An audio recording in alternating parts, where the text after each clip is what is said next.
Alrighty, folks. I saw a very interesting interview with Tom Lee from Fundstrat. And when I saw that, I knew I had to talk to Taylor from Life Goal Investments about this. Taylor, if you don't recall, 10 plus years on Wall Street. He is my go-to guy for all things stocks. How you doing, buddy? I'm doing great. I'm interested to hear what Tom Lee has to say because I will preface this whole thing with Tom Lee is an absolute perma-bull. So yeah, no this question. This is gonna be bullish. I know it. Essentially, what Tom Lee is pointing at is something that I have actually been pointing at for 10 weeks or so in the economy. And what Tom Lee is basically saying is a lot of people have hit the pause button. A lot of people have said, wait and see. And Tom Lee's commentary this morning is, hey, there's a lot of cash sitting on the sidelines that has to go. Well, I guess it doesn't have to go, but probably will go somewhere post-election. And on that front, we could talk about Warren Buffett. I don't know if you saw it this weekend, but Warren Buffett's sitting on $325 billion Just a couple in cash, just a couple of bucks. So what do you think? What do you think about it? A, is there more money on the sidelines than is normal? And then B, do you think it unlocks post-election?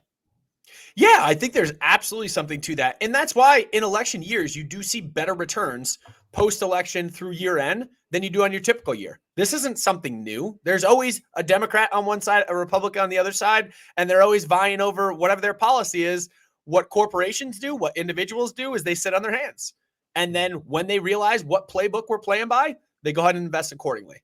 And so I think there's a lot of logic to that. I'll let you respond to that, and then I'll debunk a little bit of this huge inflated cash number out there. I think it's overinflated, but go ahead and see if you agree with that. Yeah. Well, again, I study the economy, and I can tell you with certainty that individuals, homeowners, households, we have all been kind of pulling back. At least most people have been pulling back because we just don't know, right? There's a lot of toxicity, a lot of fear, a lot of here we go again.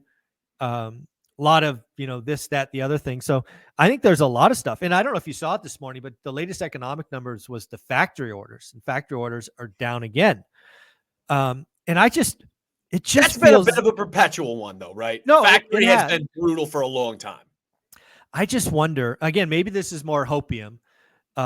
Maybe it starts to unlock post-election because, the economy and, grossing at the total, it looks okay. I mean, I don't know if you saw it, but GDP now has Q4 GDP at like 2.8 or something. Yep. Yeah, no recession there. No, certainly not. And no recession in the third quarter. Like the number, although it came in a hair under what the anticipation was going into it, 2.8 versus 3.1, I think was the expectation. Like those are rock star numbers. And rock star is over exaggerating. Rock star relative to solid numbers. Solid numbers and rock star numbers relative to what the perception of what they would be was in, call it July. Yeah. Oh, absolutely. So it's funny. How do I want to phrase this? One of the things that I think we need to appreciate, and I saw somebody break this down the other day, and if I knew who it was, I'd give them credit. But basically, they tried to back out of GDP government spending. Yeah. And to say that the government is the largest contributor to the positive GDP print would be an understatement. Correct. I read this. I don't know if it's true, but over 80% of the GDP growth was frankly the government overspending, right? It's money they don't have. So if you backed out the government contribution, it would be sub 1%. Yep. And I don't know what, from where I sit, the government can't continue to spend at those levels. They just can't. I mean, who says? Who says? The bond market. The bond market says. The bond market certainly is saying that. No doubt about that. But it's to your point though. It's super funny because you look at one side, and this is one of those things where it's a rolling problem that doesn't perpetuate or that doesn't culminate until it comes to fruition. And who knows when that massive debt burden actually comes to fruition? But if you think about this.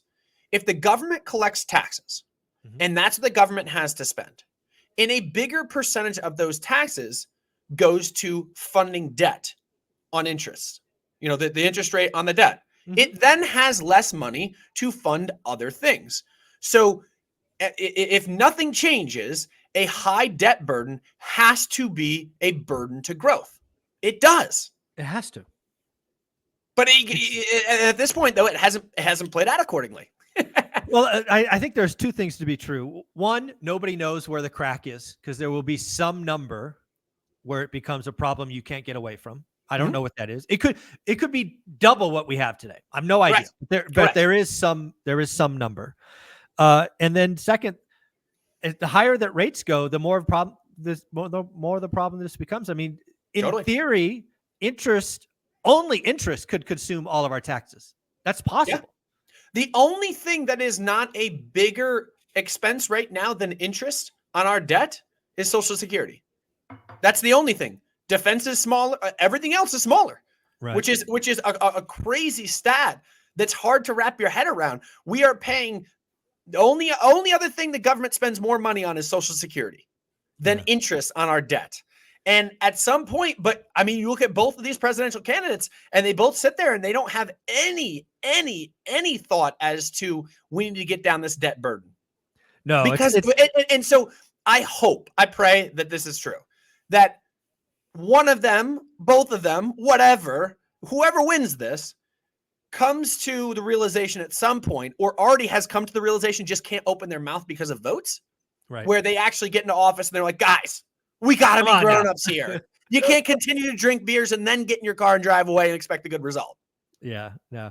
Yeah, again, getting back to the election, it's again, you got to remember that election is about getting the victory. They will say anything to get elected. Totally. And then obviously once they are elected, kind of the adult in the room comes back in and they start talking about real things.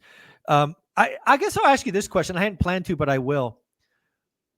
What would you like, a blue or red wave, meaning president, the House, the Senate, or do you like do you like a mismatch?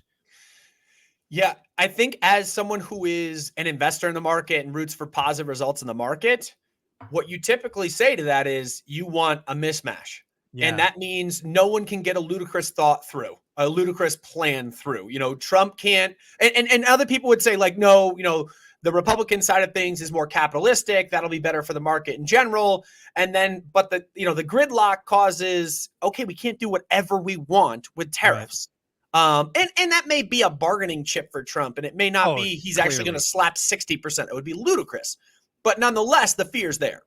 Yeah, sure. I mean, again, this is about getting the victory.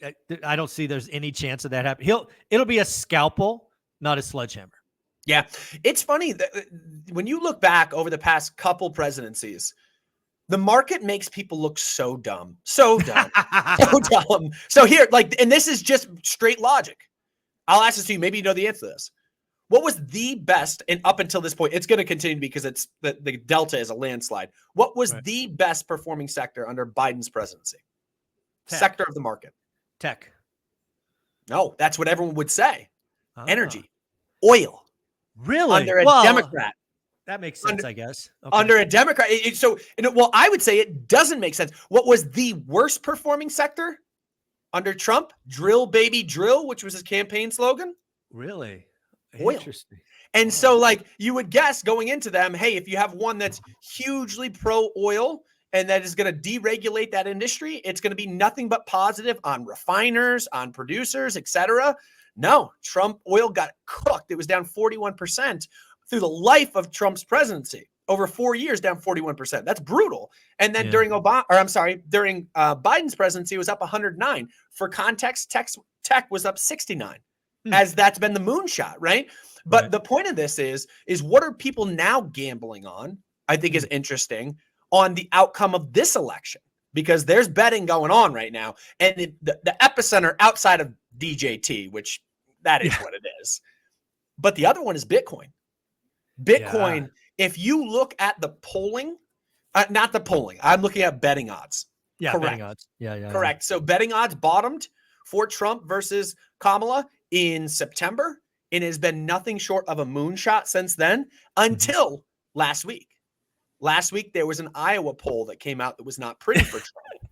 And you had there's no chance Iowa's going blue. I know it really does sound crazy, but apparently, anyway, the whole point of that is I'm not going to let you distract me on that.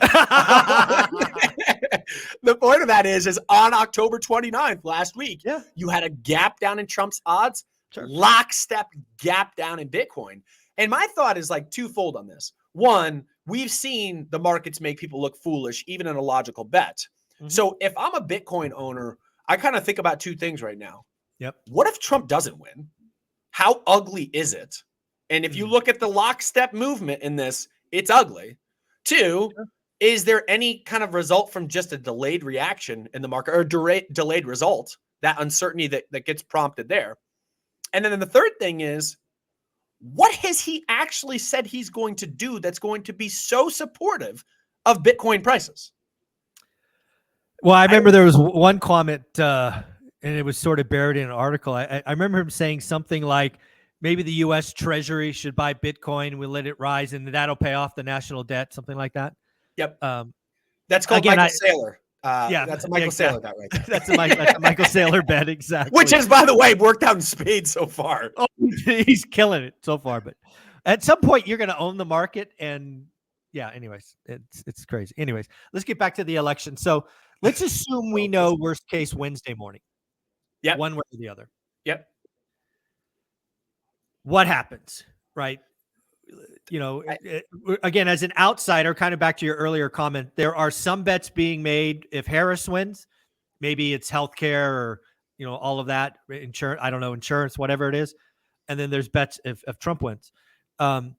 Is it simply that quick? Will it happen, starting Wednesday, open market, the bets will be placed and winners? Yeah. If there's a result, and I do think there's a knee jerk potentially. And I think the knee jerk comes on one side. So right now, whether you look at polling seems to be dang near right on top of each other with a slight edge to Trump is what I can see in polling. And I'm not a pollster, so I'm not good at analyzing this. The betting odds seem to have Trump as a pretty heavy favorite. And ever since the betting odds started to improve for Trump, the market rallied along with it. So I do think that what's cooked into things right now is a Trump presidency. And I think if Kamala ends up being the victor, I do think there's a bit of a knee-jerk reaction. I don't think that it lasts super long, because I think there's so many people in the stance that you're talking about that are just sitting on their hands and they're looking for an opportunity to get a gap down and then step into the market. It doesn't matter. Look back at the last three presidencies. It doesn't matter, Democrat or Republican, the market's gone up from then to year end. Yeah. It has. So again, it's about the next 6 or 7 weeks. How many weeks left in the year? It'll be about positioning. There'll be either way. There'll be some winners and some losers, is what I hear you say. Correct. Yeah. And again, when you look at Barron's did an article this weekend about the winners and losers, they actually highlight oil as a loser if Trump becomes president. They highlight the auto sector as a big winner from Trump as he puts tariffs on outsiders and maybe takes some EV incentives off the table. They highlight healthcare as another thing that will be a big victor by Trump as he deregulates that space. So anyway, there are different sectors that will be positive for some. Others will be positive. Do you remember from Barron's what they highlighted for Harris, or you don't recall? They highlighted clean energy, green energy, as being, and by the way, they highlighted the energy sector more broadly versus what would be the outcome for Trump. Very, very cool. Well, at the end of the day, something I've been talking about for 10 weeks on this channel is almost over. I personally can't wait for it to get over, because at the end of the day, folks, no matter who wins, your freaking job doesn't change. Correct. Your household doesn't change. Correct. Right. Create discretionary income, buy assets. It's the same freaking story. Let's just get over with it. I will say one thing that I've just found as anecdotally very funny. We have several clients in swing states. I live in New York, where this thing's going blue. Right? I left California because it was which was going blue, hell or high water. They said the amount they are getting pummeled with political campaigns right now in Wisconsin and Michigan and Ohio and these swing states, they say is just like, you can't do anything. I'm like, oh my gosh, I'm not experiencing any of that. Yeah. We don't see that out here. That's pretty cool. Anyway. Well, if somebody wanted to learn more about yourself, they go to lifegowealthadvisors.com/introduction. Yep. So that'll give you a little teaser. That'll give it a little teaser of as to what our business is all about, what we do. Yep. And of course, folks, if you're not following Taylor on Instagram, you're crazy. It is Life Goal Investments. Go check them out. You do these little 60-second snippets, which are awesome. You're the man. You're the man. All Thank you. Appreciate you. All right. Take care.